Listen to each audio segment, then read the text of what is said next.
Hi, welcome back to the craft room, and today is the second part of the Bingo to Bluey or Bluey to Bingo series that we did the intro for last week.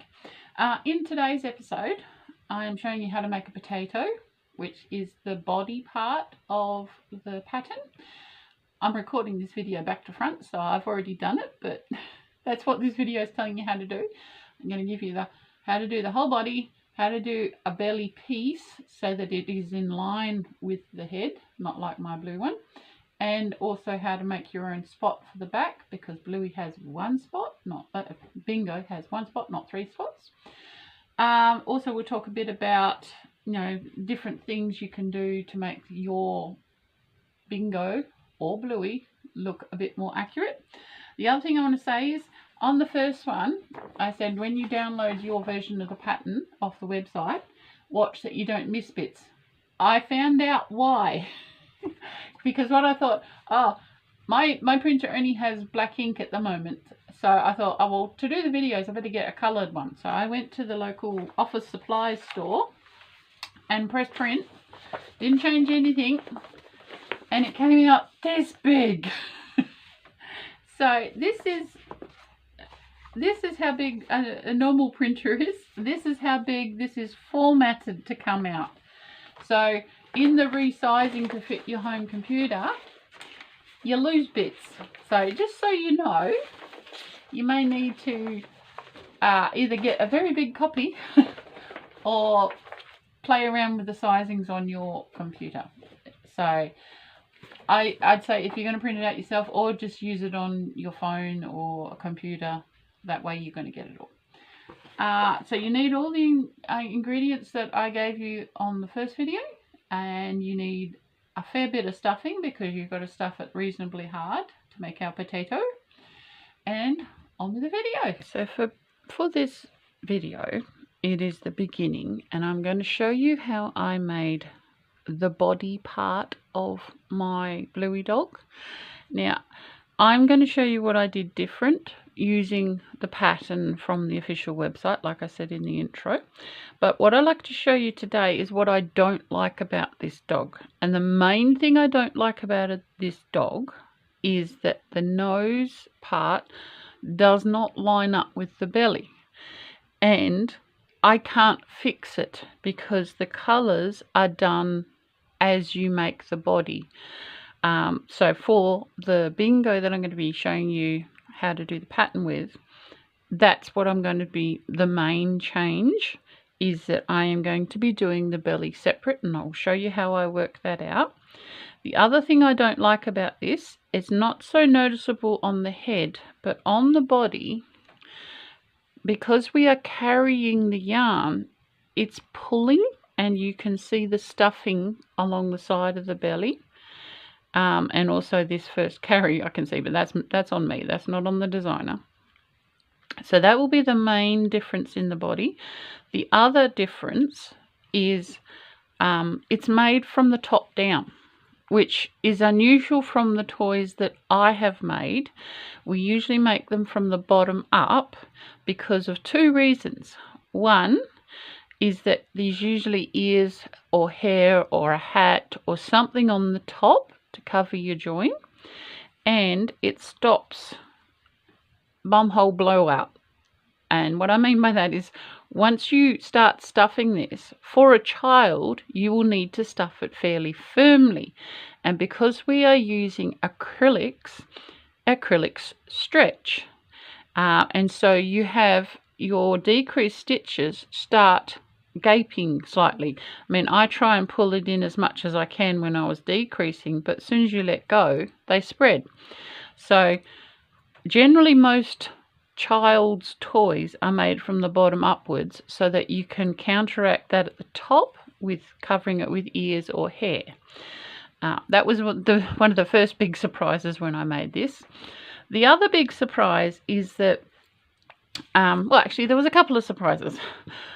First of all, when I printed it out on my home computer, it came out like this. I don't have any ink left at the coloured ink at the moment. And I was going through and I thought, oh, they've missed a spot. They've missed something. And then I realised it had cut off some of the pages to go through your home printer. So then I thought, oh, I'll go to a local office supply place, and I pressed print, and I ended up with pages this big. Now I'm pretty sure it is. So this is A3. This is the size the pattern is supposed to print out in.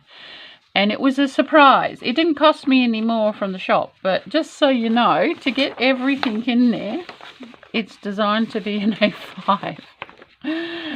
So be aware, you may have to work with some rescaling. So this is the pattern. Oh geez. Okay, so I'm going to mark on this first page what we're going to be doing, what I'm going to be doing different. You don't have to do what I did. First thing I am not doing is I am not doing the whole project in front loop only, and I will show you why.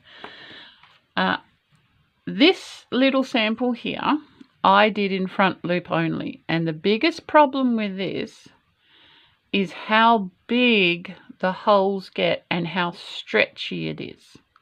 You can see how much that's moving. This is just 4 rows in front loop only, and it stretches quite a bit, and you got quite large holes.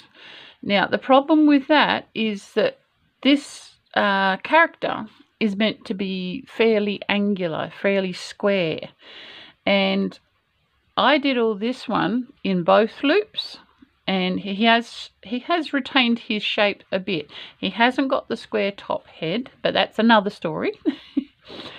But I feel a lot more comfortable giving this to a child so it will stay looking how it should for longer, because it is a firmer finish. Most toys that are made for children or to be child safe are made with cotton or a cotton acrylic blend. That way, with the washing, the dragging around, the chewing on, the vomiting on, washing in boiling hot water, things like that, they don't change, or they don't change much, or they don't change until a very long period of time, which is what you want with a toy you're hoping the child is going to love. That being said, there is a thing in here where I think I mentioned it in the intro. Don't put cardboard in child's toys. Cardboard is paper, and if paper gets wet, it goes horrible. If you would like to square up the top of his head, and I will mention when we get to that, get yourself some plastic canvas or a piece of thin plastic, cut it the size you want, fit it in, make sure there's no sharp edges because it will eventually cut your yarn. It usually goes around here, and use that because you can wash that. But I would worry, because even as hard as I've packed this this one, it does flatten after a while. And if you've got a hard thing in the head, that will start going out of place unless you sew it down, but then that's a whole nother nightmare story. So anyway, that's the main difference from what I did to begin with, is that mine is all done through both loops. I'm not doing the front loop thing. You can do that if you want. Let me see if I can show you a picture. If you look here on the pattern, here is a photo of what it looks like all done in the front loop. And then there's big gaps here too. They've got big gaps. So it's your choice. I'm just telling you what I'm doing. Now, he also, before I go any further, this pattern is designed by this person here. And we did send an email before we decided to do this series to see whether they would be all right with us doing it. I never got a reply, so I'm taking it as that we're cool. Some of the instructions are a little bit unclear, at least that's what I felt. You will also need some brown if you want to follow the instruction, because the mouth is done in brown and it's not written here. It doesn't tell you how much polyfill you need. You need a fair bit to fill it strong enough for a child to play with. I had to look this up. I haven't watched Bluey itself. I know of it, but I haven't watched it. This is very difficult. So it's a cross between terrific and difficult, I think. I don't think so. I don't think you would need to be an experienced crocheter to do this. You need to take your time, work things out. You will get it. I don't think this is advanced crochet. The way he's written it is advanced to understand what you meant to do, but it's not that advanced. What else? They use double crochet 2 stitches together as they decrease.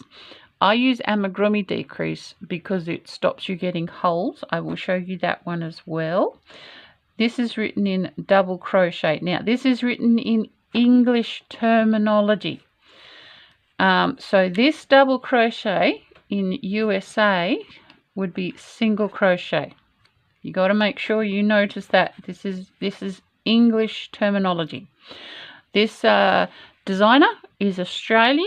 It's from our research. It's a male designer over, I think, in Sydney, or at least he's done some work in Sydney.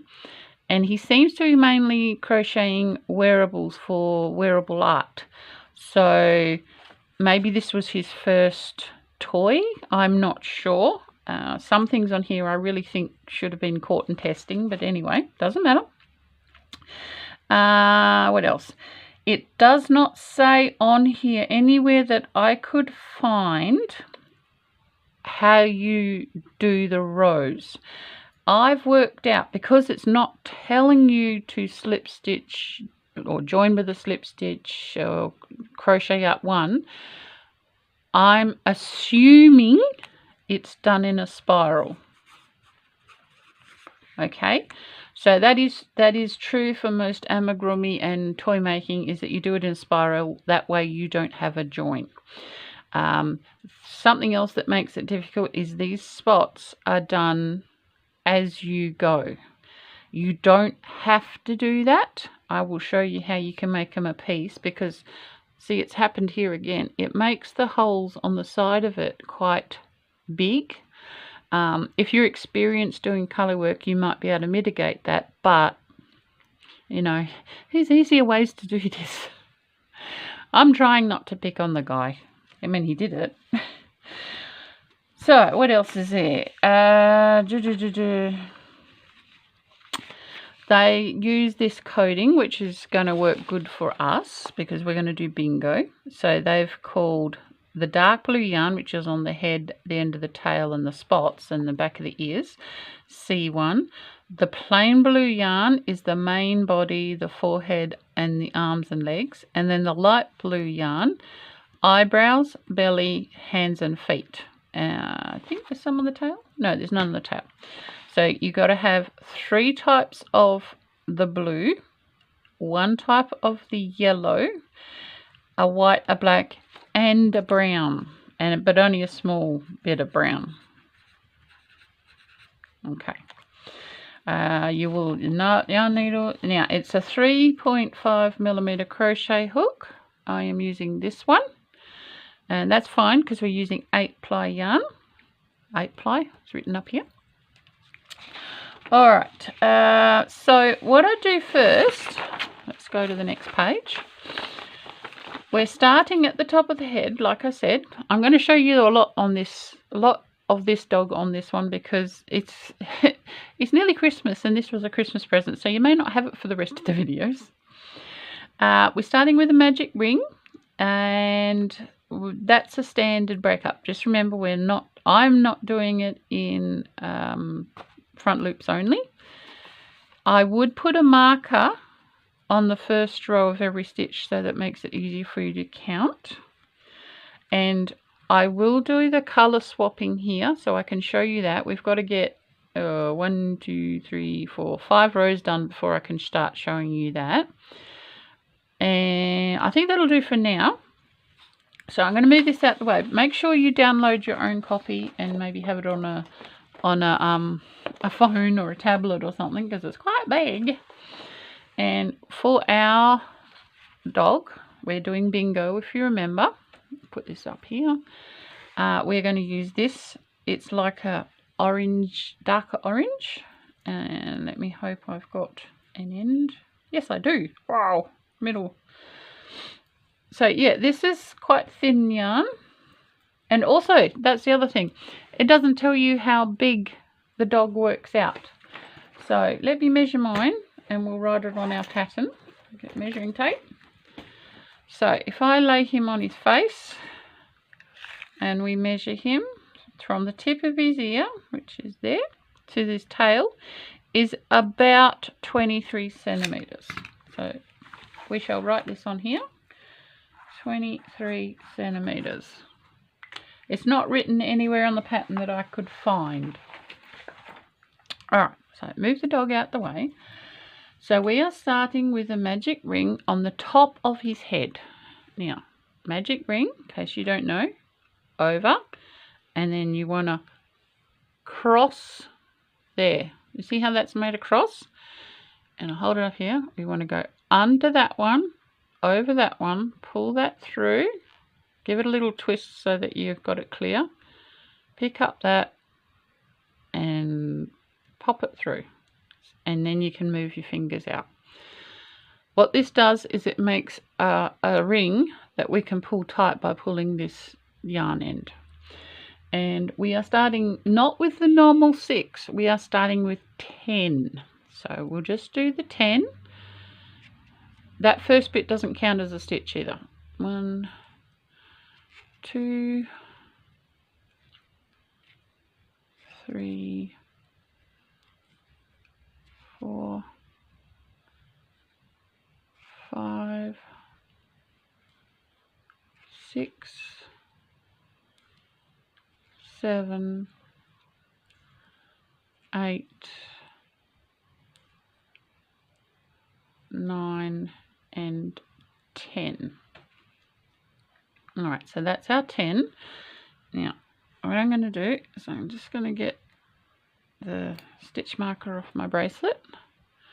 Always keep my emergency ones on. And I'm going to put the stitch marker through the first stitch. And then let go of everything else. Now you can take this off so it's a little bit easier to pull. Pull this and it closes right up. You see that? So that's that tightened up. Now, step 2, everyone's an increase. But what we want to do, we want to take this off.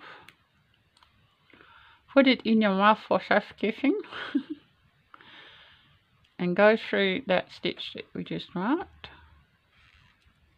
Like this. Put that back in. You always want to mark your first stitch. Now each one of these has 2, but what I'm going to do is I'm just going to do that one there and then the next 2.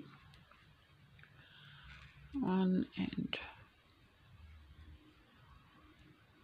2. Pull that big so we're not going to lose it. Now, the thing I'm always paranoid about is this loosening off as I go. So pull that as tight as you can so you can't see through the middle. And then what I do, I actually learnt this off another YouTuber.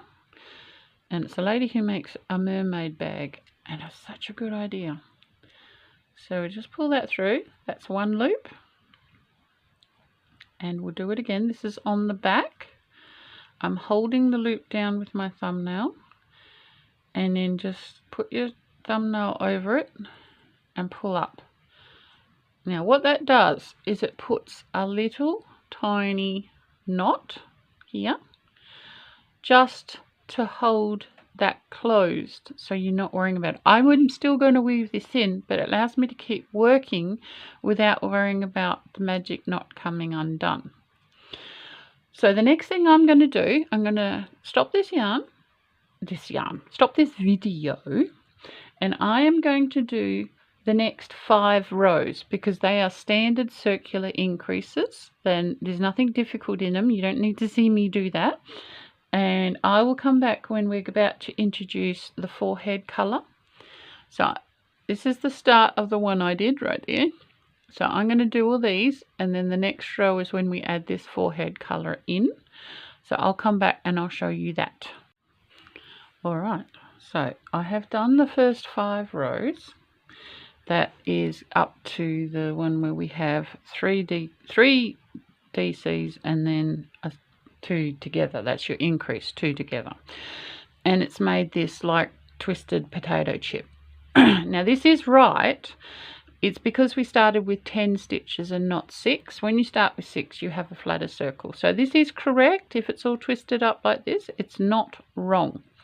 So the next instruction tells you, actually I'll show you. We've already done all of it, so we'll just fold that out the way.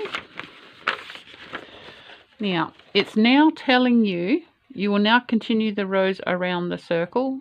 Well, we were doing that anyway because we're working in a spiral.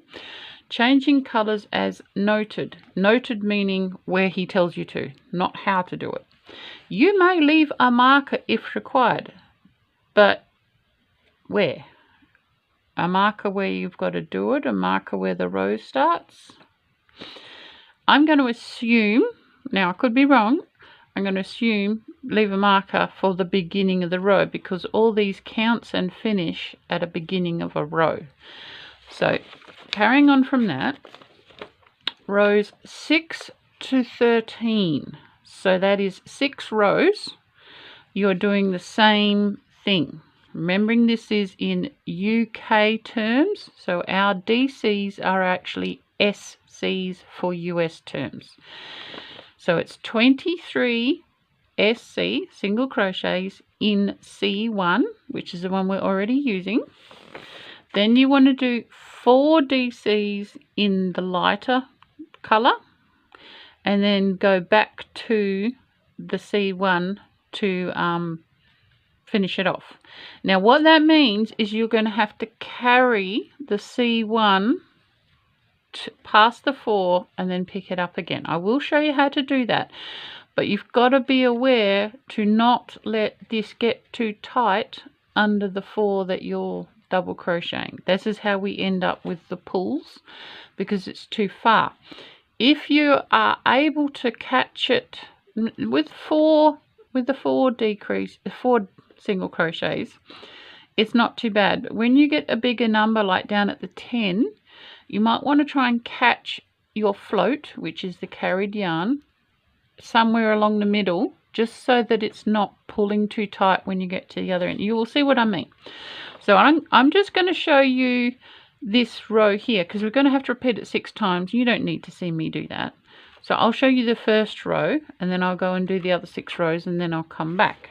So that being said, this is where I'm at. This is my marker for my first stitch. This is my next colour of yarn. I've got a slip knot in it already, so I'm ready to go.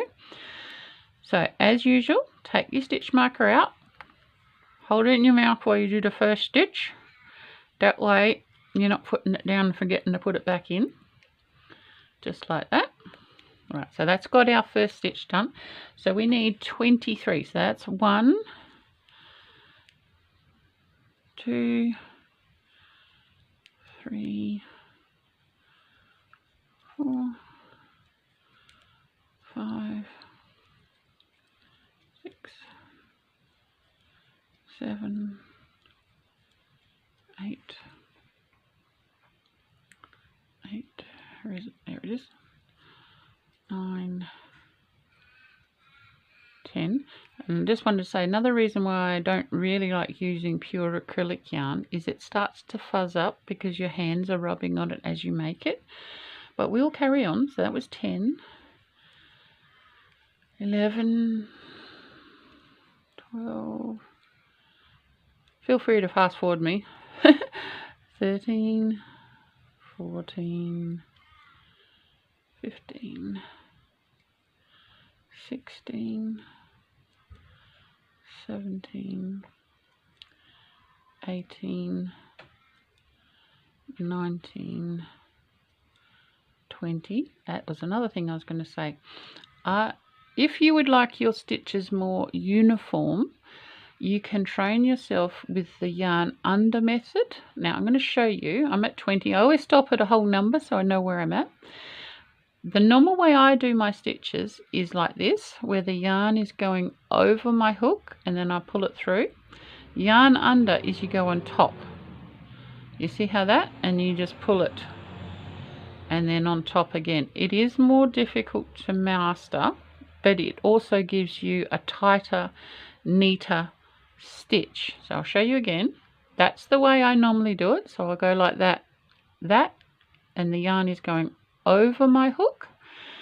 The way the professional amigurumi artists go is the yarn under, and then not that, yarn under again. It uses less yarn and it gives you a tighter, more compact stitch, so it allows you to do more sculptural finishes. I don't do it because I can never remember to keep it up, and then if you switch them around they do look different. So let me just do these 3. So that's 1, 2 and 3. Another thing, if you're finding it hard to get it under, is to go 1 loop at a time and roll your hook. Anyway, we are there. Now the way you're going to change colour is to go back 1, pull through. So this is my last stitch. This is the 23rd stitch. I'm going to drop that yarn. We're going to pick up my next yarn, which has a slip knot on it. Don't make this slip knot too tight. You can always tighten it up later. And pick up the right yarn. Here we go. Hold. A little bit of juggling to get started. Hold the end of your new yarn and the yarn you're already using and pull it through both. See what that does is it finishes this stitch and it's got you on the new colour, but you can't see the new colour anywhere else. You do it then, and then the next stitch is complete. So we need 4 with this new yarn.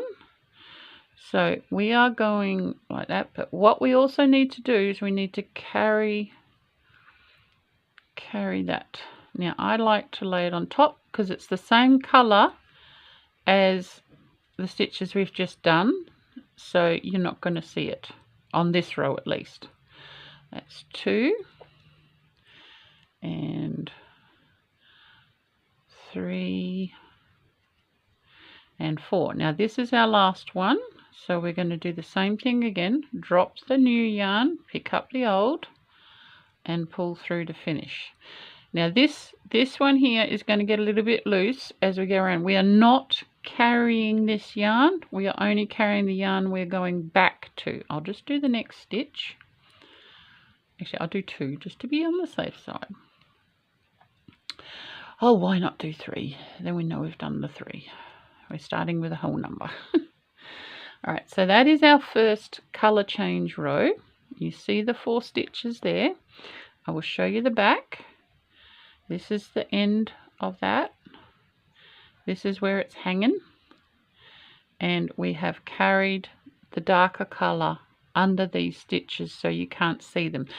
I won't be able to do that on the next row because it has to come back that way. This is where you've got to be careful not to pull this too tight on the first stitch. What I might do, we need 6. This is row 1, so I might do 5 rows and then I'll come back and show you this part because it'll be the same on the other rows. I'll just show you how you bring it across so that it's not too tight. It's part of changing colour. It's what makes it hard, and that's why the pulls on like this one are on this side, because it's been pulled across to start the next row, because we work this way. So I started here. This side's all lovely. This side is where the pulling is, because we're pulling the yarn across for the next row at the back. Hopefully that makes sense to you. So I will carry on and I will do the next 4 rows, because we've just done 1, so that will make 5, and then I will show you this part of the next one. Right, so I did a few more than 5 rows because it was actually more than that. But anyway, this is at the end of doing the ones where there's 4 stitches between. Now, if you look here on the zip pattern, on row 14, we need to change how many stitches we go because we're widening it. If you look on the doggy, you can just see here, there is actually another stitch under the nose there. It widens out to get to here. So what I've done is I have crocheted 22, so 1 less than the 23 we've been doing, and I'll show you how to change the color. So you drop this yarn. I usually put it to the front so we don't get all tangled up. We pick up this yarn. Now if you see, it's attached here because that was the last stitch we did. Now we want to bring it all the way across, but we don't want it tight, so I usually push my finger down here to give it a bit of a lax, and then we pull through. Now what that's done, it's also made this one a bit loose, so we pull that tight, and we're going to sit that at the top of the stitch just like that. It's not cooperating, and then we lift up the carry and crochet over them both. Okay, so I'll do the next one. So we've got, that's the brown yarn. Well, yeah, brown, we'll go with brown. And this is my carry. See how it's nice and loose? Not too loose, but not tight either. And we're crocheting over both of them. Now, we can't always do this because it does make the fabric stiffer. It is a good idea for this. Just let me do the last one. Well, it's not the last one, it's the second last one. Let me do the really last one. This is the last one. And then you just drop that and pick up this one. And I'm going to show you the back in a sec. Just let me do 2 stitches here so that we know where we are. And 2. So, like I said, this has made this quite a bit thicker. This part of the head, which is all right because that's the center between the eyes. We actually want that to lay flatter so that the forehead spreads out. If I turn it that way, you should be able to see it. If you see what I mean. So this is coming down between his eyes and it's firmer. Now if I show you the back, you can see here and here where I've missed picking up the last stitch. It doesn't really matter, it just makes the back a bit neater. And I'm carrying the brown encased within. It will get harder to do that the longer this distance is. So if you want, you can miss this carry yarn a couple of times. Maybe you only catch it once or twice spread out. Catching, it's a good idea. It helps you when you're stuffing later. You're not pulling on it. It's not catching on your fingers, not catching on your hook. But if you've only got a short distance, just carry it. Carry them both, you know. Carry the one that's coming back here and carry the brown so you're in the right spot. So anyway, that's how you do that. So the next row, it's going to spread out another one and then one more. So that's going to make this little curve around to the body being all the lighter colour. I might do those couple of rows because this is all just plain single crochet all the way around. We've got 22 stitches. Yeah, 22 stitches on this row of the brown and then 6 in the middle. Then we have 21 of the brown and then 8 in the middle and then 20 of the brown and 10 in the middle. So our widest point before we go all this colour, there'll be 10 stitches here. So what I might do is I might do up to the one where there's 10 in the middle, and I'll show you how maybe not to carry all of it, just to catch it once or twice on the way around. So I will go and do that. It's looking pretty good. Let's match it up with this one. You see there, that's the nose on him and that's the nose on her, or her. They're both hers, I think. Yes, they are. I think they are. Bluey is a girl. So they pretty much match up. Once I stuff it, this will recede in a bit like this one. That was a whoopsie. We're not looking at that. We'll just pretend that's not there. So that's what I'm doing now. So I will see you when I've done, what is it, two more rows, one more row. Other half of this row, one more row, and then I will show you catching with the 10, because I'm not going to catch all of it this time on the last time, because we're moving on to only using this. So I have done those 2 rows, and I am now on the row where we have 10 of the second color in the middle. I have just changed color. There's my float at the back. Now on the previous row, I only caught it on the 4th stitch. If you can see that, 2 hanging bits, and I caught it on the 4th stitch. Now this is 10 stitches, so I'm actually going to catch it on the 3rd stitch.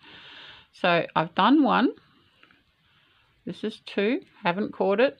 This is 3. This is the one I'm going to catch it. So then I just lift it up, go over it, and carry on. I'm not catching it on this one. See, this is 1, 2, and then this is the 3rd one again. Pick it up, don't catch both of them, just catch the one, and crochet that one. And then I'm not bothering with it for the rest, because I feel up to 4 is all right. Just making sure I'm getting the right one. Carrying it over 4 is all right. Carrying it over 5, that's too many. So that's my opinion. Yours might be different. I'm just telling you what I'm doing. And then this is our last one. We drop that one. We go back to this one. So that is that part of the head done. We've got our nice curve. We turn it this way. It looks a bit like an airbender, but you know, you get that. So after this, we are just working in this yarn. So what I do is I'll do the next, actually what we'll do now, before we do that, we're going to cut this. This is this yarn. I'm going to cut it, giving it a fairly long tail. And I am going to crochet the 20 back to here, and then I'm going to rejoin this yarn because from now on we are not using this yarn. Another thing I wanted to say is on Bluey, she does have the 3 dots. Now they can be done the same way as the nose because they are quite small. Let me see if I can find them in the pattern. No, you've got to have gaps in between it. It'll be right up the top.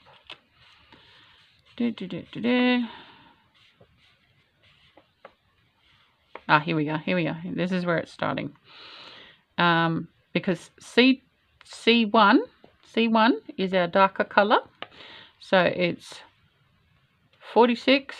And then 2, and then 2. So that's getting us close to the middle. This is the middle of the back. This is where we change on our spiral. 45, and then we have the other one starting this side. This side.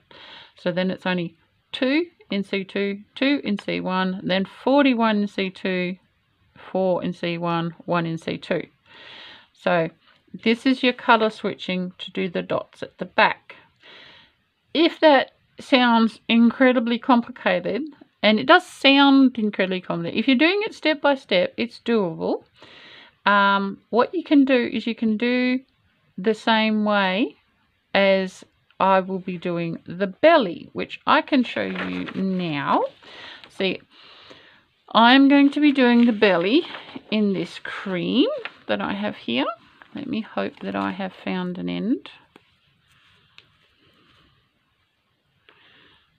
Yes, we do. We have an end. So wind that up.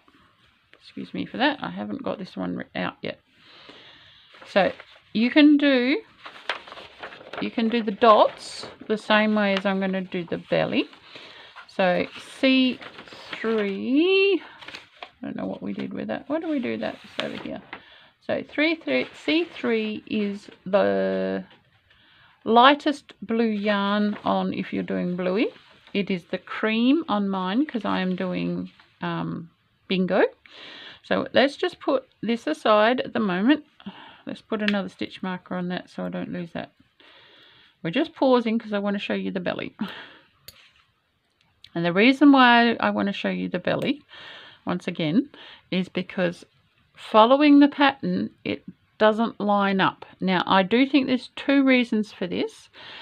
One is because we are working in this direction, everything gets shoved that way. You can see that this is not straight. I'm holding the dog fairly straight, and the bottom of the nose is over here and the top of the nose is over here. That's because of the way we're working. Work in a spiral so everything slants in the direction we're going. But this has also moved across because we're carrying the yarn, so it's pulling that way, we're going that way, so it's out of whack. I am going to make my belly a separate piece and sew it on after, and that will eliminate this pull line because this is such a long distance. This has pulled quite a bit. That can happen when you're stuffing as well. It might look good while you're making it and then you start stuffing it and this starts pulling. So that's going to eliminate that for me. But on his back, if you know how to do duplicate stitch, you can just duplicate stitch this really small one. But these two here, we can just make them as a piece and sew them on afterwards. And I will show you how to do that with the belly piece. So what we're looking for on your pattern is the first time we see C3. So the first time we see C3 is there is 8 stitches, right? So this will be the top of the belly here. So that's what we start with. So do that, and we crochet. We're going to crochet 9 because we need 8 stitches, and then we need to have a spare one to get up. So we'll go 9, 2, 3, 4, 5, 6, 7, 8, and 9. Right, so that gets me that. Now I always like to go into the back bumps. Now, and hopefully you can see this. Can you see all the little bumps? This is the side where you can see all the V's. And if you turn that over, you can see bumps. Now, we want 8 stitches. So I'm missing the first bump because that is the one to get me high enough for the next row. And I'm going to do 8 stitches. I never count my chain row as a row of stitches because it doesn't have the width to be the size, if you get what I mean. And also because I'm going on the back bumps, it's even smaller than it would be if I was going into the side of the stitches. You can go on the side of the stitches if you don't like doing back bumps. I just like it because it means the chain doesn't pull too tight and distort everything. So I'm nearly there. One more, no, 2 more, and 2. Make sure you get the back bump of the last stitch, which I didn't. Take it out, do it again. It's only 1 stitch. There we go. Alright, so that is our first row. So now the next row we have 10 in the C3. Yes, that's the only time we see 3. So this on this pattern, where we see the C3 is the belly piece. C2 is the lighter color, C1 is the darkest. So C3 is what we're looking at. So the next row we have 10. So it means we've got to increase on both sides. Yes, we do. So we chain up 1, turn it over, and we want to chain into the base, which is what you do with single crochets anyway. So we all need 2 in that one. So that's 2, 3, 4, 5,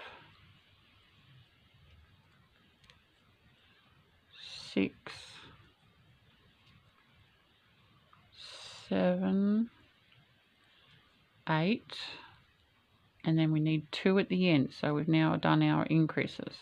9 and 10, 9 and 10. All right, so now we're at 10. Okay, so now we look at our pattern, but you also got to check row numbers. So we got to 10, but now we have 3 rows here. So whatever we do in this row, we need 3 rows of it. So there's 12 in this row. So on this next one, I have to increase once on both sides. And then I have to do 2 more rows after that. So what we do, turn it over, 2 into the first one. That's 1. That's 2, and then we go 1, 2, 3, 4, 5, 6, 7, 8,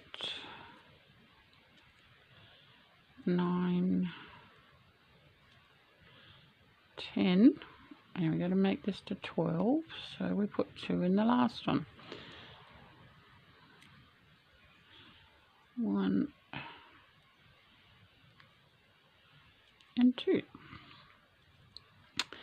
So that's the increases done, and we're now at 12 stitches. So it is getting the shape. Now you've got to remember, we're working from the head down, so this will be attaching to the dog this way up,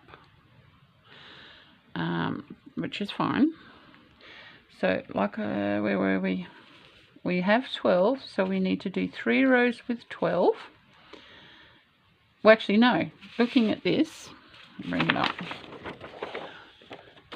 We get to 12 here, and then until row 31 we just have 12, so we're just going straight.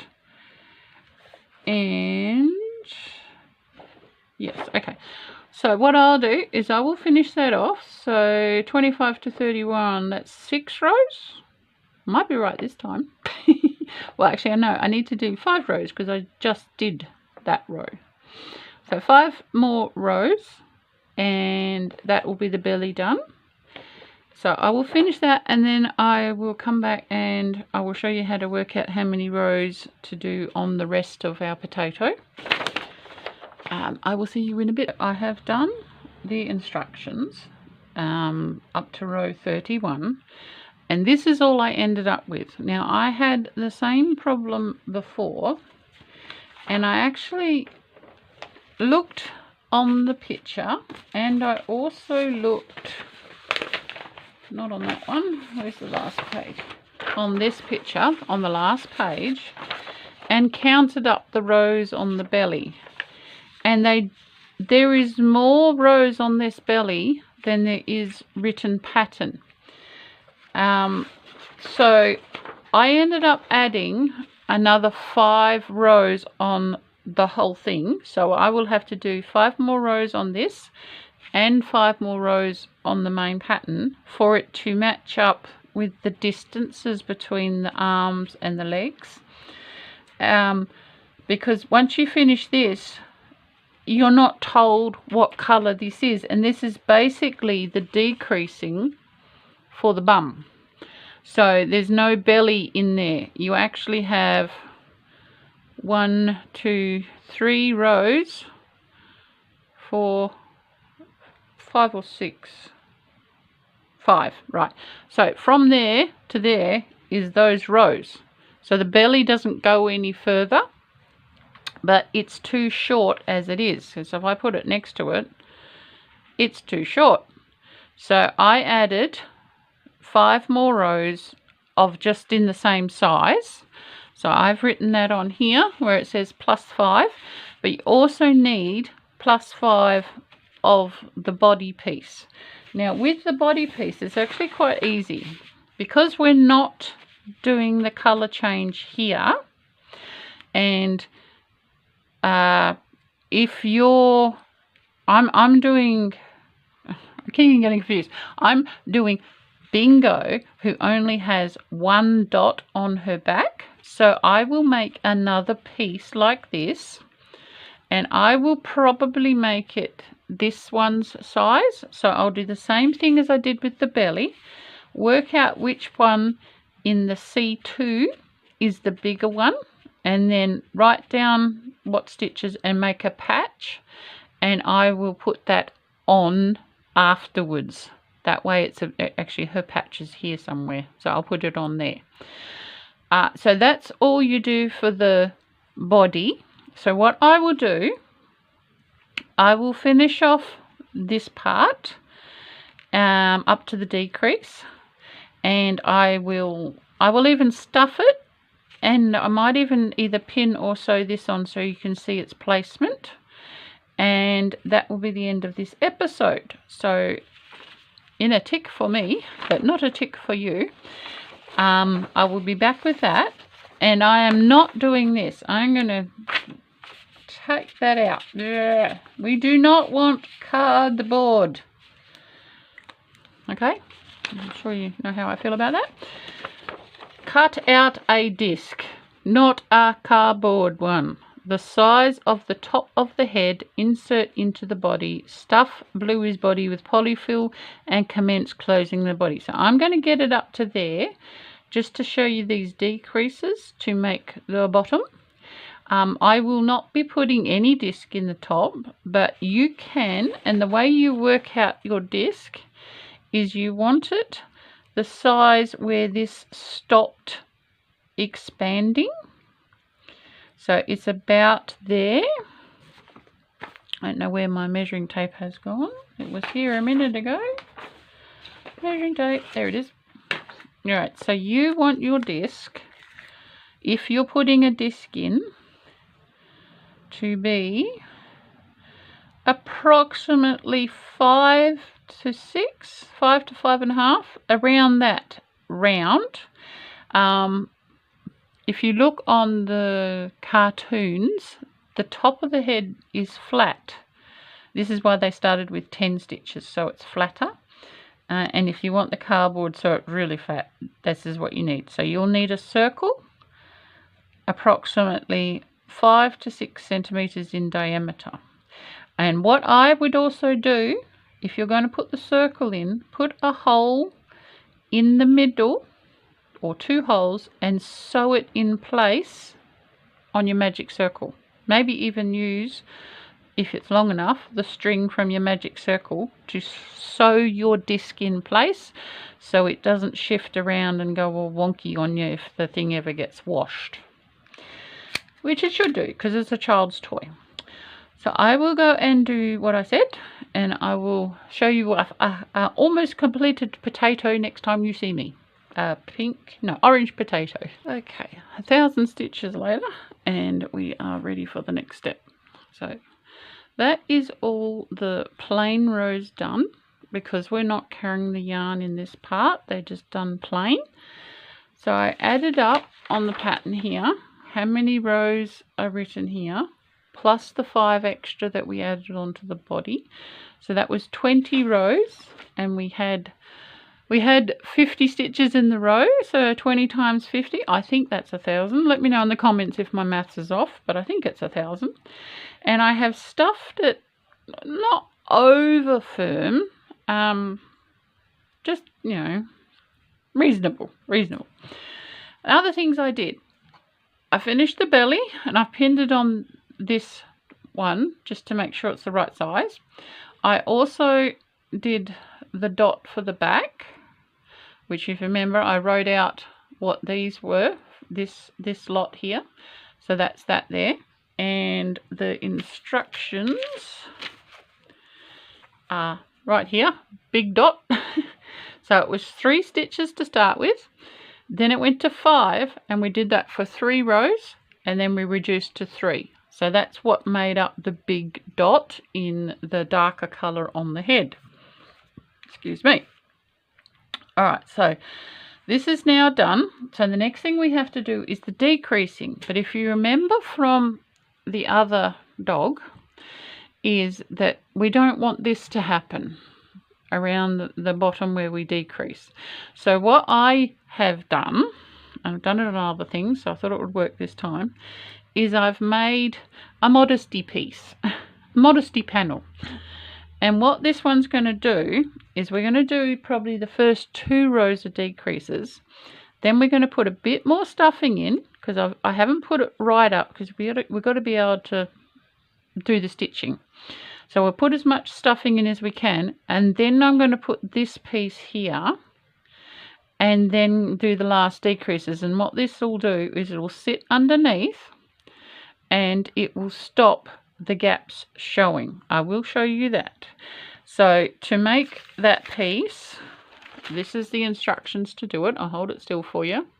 It's just a normal magic ring, single crochet 6, do increases all the way around, 1 single crochet increase all the way around, 2 single crochet increase all the way around, 3, and then for this last one, so we don't end up with points, we do 2 single crochets, then we do single crochet, 4 single crochets all the way around, and you should end up with 2 extra stitches at the end, which makes the 4 that we have there. That is all I did. I've left a little bit of a tail on this piece, so what I'm going to do is I am going to bring it out the center so that we can reposition it, and then I might just, after I'm finished, just do a few tack stitches just so this stays in place and doesn't travel. So what we'll do now is we will do the decreases, and I didn't leave my marker in because I'm just doing straight, but you can follow your line up from where the color change was, and that's where we are now. So I'll pull that loop big, put that into the back there, and we will carry on. So the first instruction is to bring it over so you can see 3 DC, which is our single crochets, remember this is UK terms, decrease times 10. Because there's 50 stitches around, that'll bring us down to 40, then 30, then 20, then 10, then 5. Okay, so I'm going to show you amigurumi decreases. So first thing we need to do, we've done 1 stitch. Now you've got to try and hold your stuffing out the way. This is 2. A bit squeaky now because it's a bit under pressure. Alright, so that's 3. Oh, the ball of wool's turned over. Alright, so now we're at our first decrease. Now amigurumi decreases is that you only pick up the front loops. Hopefully you can see that. I've only gone for the front. So that one and the next one when it gets through. There we go. It's very squeaky. And pull through. So what that does is the loops that I did not pick up, the back loops, have dropped down and I don't have a hole, which is very helpful not to have a hole. So we'll do it again. 1, 2, and 3. And then we'll do another decrease.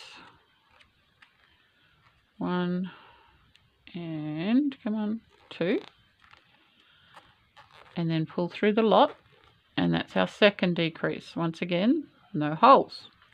So I'm going to keep going around, and the next one will be 2 and so on. What I'll do is I will come back when I'm putting in this piece. Yeah, actually no, I don't need to do that. I'll come in when I'm on the last row of decreases. There'll be quite a small hole. You should be able to see this coming through. So I will do that. I'm just going to show this to you. This is just a short little bit. I've done the decreases up to the last 2 rows because the last 2 rows is every stitch is a decrease, and that's going to be very hard to show you on the camera. I have added more stuffing, and I've also, this string here is the edge of the circle. Let me see if I can pop it out. There's my little circle. So I've just threaded threaded the end of the string there, and I've just tucked it under the edge all the way around, like so, so that that keeps the stuffing away from me while I'm trying to crochet as well. And I will do the last 2 rows, decreasing all the way around, and then this I can just do little stay stitches all the way around just to hold this in place, and we will be all done, and I will be back to show you that. Last bit's done. So this is all being cleaned up, but as you can see, well, you can't see, I've got the disc underneath, so while there is holes, you're not seeing the stuffing. I did catch the other side with a stitch marker before I started the last decrease. So this is one side, this is the other side, this is a long piece of string, and this is the last bit of the yarn that was attached to the ball. And to close the last stitches, you just take under and over on the front loops of the decreases that were left, and that is it. And just go through there, pull it tight, and it's all closed up neatly. We'll just put a knot in there. So we just do that, and then we come through the back of the knot and go like that. Now I'm going to go straight down and then out on the side. That's that all closed up. Cut that off. Squish it so the tail hides. And that's our potato, our potato of Bingo. Now, in case you didn't know it, Bluey and Bingo are Australian cattle dogs, at least the character is based off of. Bluey is based off a blue heeler, so the markings are similar to a blue heeler. They're not actually blue, just in case you were wondering. They're like a black, a grey, maybe with a bit of speckle, but they're called blue heelers. And Bingo's colouring is supposed to be reminiscent of a red cloud kelpie, which is also a cattle dog or livestock dog. Not quite a sheep dog, but they do sheep. Just thought you might like to know that if you know your dog breeds. So that's all for this video in the series. I will be putting them into a playlist. Look at that. That's the angle thing we had before. So I will put them into a playlist so that you can watch them in order if you want to make it yourself. I'll just pin this on here. And the next one, which I will hopefully film towards the end of this week, ready for next week, we'll be doing either the face and the ears, or the ears and as much of the face we can do. I basically everything on the face and ears I've had to change. I really don't know why they did it the way they've done it. I have got my little pieces that I had to go first. I didn't automatically assume things weren't going to work. And I'll show you those in case you want to make them the way it's written in the pattern. But this is the way I do it, and that's what I'm showing you. So I will see you on the next one, and if you like this video, please share, subscribe, tell everybody about it, run up and down the room, whatever you like to do, and I will see you next week. And if you have any questions, just put them in the comments. I'm usually skating through there multiple times a day for other things, so I will see them, and I will see you on the next one.